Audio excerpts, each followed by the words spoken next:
Hello, everyone. So I'd like us to begin with a minimal mindfulness activity. Can we all breathe in through our noses and out through our mouth? Again. With a show of hands, who remembers the year 2020? I do, don't we all? We're currently living in a post-COVID society where we live, work, and socialize online. Most of us might relate with the Working From Home Club, also referred to as the WFH Club. Members of this club have the luxury of accessing internet and technology in the comfort of their own homes and continue to create for the global economy. However, that is not the case for millions of people across the world. Since the pandemic, I've been a passionate social impact advocate for ways in which we can bridge the digital divide in emerging nations, or in other words, in the global south. To understand digital equity and equality, we must first understand the digital divide. So what is the digital divide?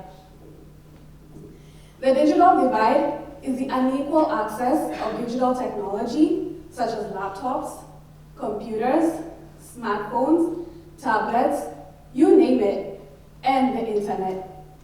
The digital divide creates a division and inequality around access to information and resources. So can we all imagine a world where we have no clue for accessing technology, accessing resources, and we have no means to entry for such a world? So to bridge this digital divide, we must provide technological accessibility and introduce digital literacy programs through education and training. So this is a statistic from the G20 report in Rome in 2021. It shows a huge disparity of the countries in the OECD regions versus those not in the OECD regions. This represents the internet connectivity between countries that are part of the G20 and those that are not. Majority of the countries in the global south are actually represented in the below graph that is green. So having been born and raised in Nairobi, Kenya, I can say that I was privileged to have access to quality education from elementary school all the way to high school, and sufficient resources all through my academic journey. However, that was not the case for millions of people around me. Growing up, I was taught to be self-aware and empathic to those people around me, and that is how I chose the path of psychology, specifically educational psychology, with a focus in infant and child research. As an educational psychologist, our key role is to identify trends and barriers in learning and provide appropriate interventions for young learners in the 21st century. So this is actually a statistic from a Gallup survey in 2015 that represents 44% of Kenyans reported using the internet on a weekly basis. However, this rate drops to only 17% in rural and low-income populations. So what does that mean? That means that even when network coverage is available, affordability of broadband internet, and I repeat, affordability of broadband internet and digital devices such as smartphones, laptops, and computers continue to lock out the poor. So this is another image from the Kenya's Digital Economy Report by Dalberg in 2021 that highlights national 4G access. So with the light green, we see that 0% of the population has no access to national 4G. National 4G is actually concentrated only in urban populations and urban centers.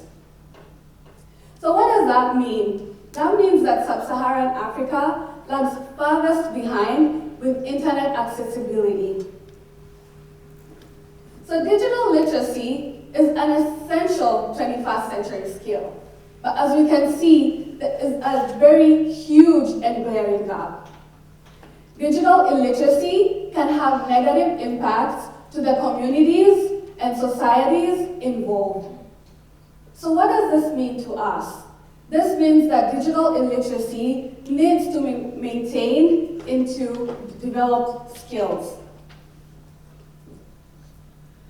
According to the United Nations, Africa has a rapidly growing population, with 70% of Africans reported being 30 years and younger. Sub-Saharan Africa has 40% of our population being aged 15 years and younger. So what does that mean to the population of Sub-Saharan Africa? One, we need to equip these young learners with digital technology, digital competency, and digital knowledge. So I'll tell you a little story about my nieces, Abby and Lily. During the COVID-19 pandemic, the digital divide was very, very present. So my nieces, Abby and Lily, are a key example to who we actually need to represent on the table. My niece, Abby, in Kenya, was one of the many learners who lacked technological accessibility during the pandemic. She was not able to conduct her learning virtually since she's not privileged. So what did that mean? She lost 1 year of her learning due to lack of internet, due to lack of technology, and that was it. However, my niece Lily in the United States was able to conduct her learning virtually. Lily was able to engage with platforms such as Zoom, submitting her homework online, and even making PowerPoint presentation slides. I feel embarrassed saying this, but Lily can make better PowerPoint presentation slides than me. And Lily is here in the United States. So what does this mean? Through this narrative, we represent today's reality. Today's reality showcases that children such as Abby and Lily have different learning and life outcomes. Abby is part of an underserved population that lacks technology.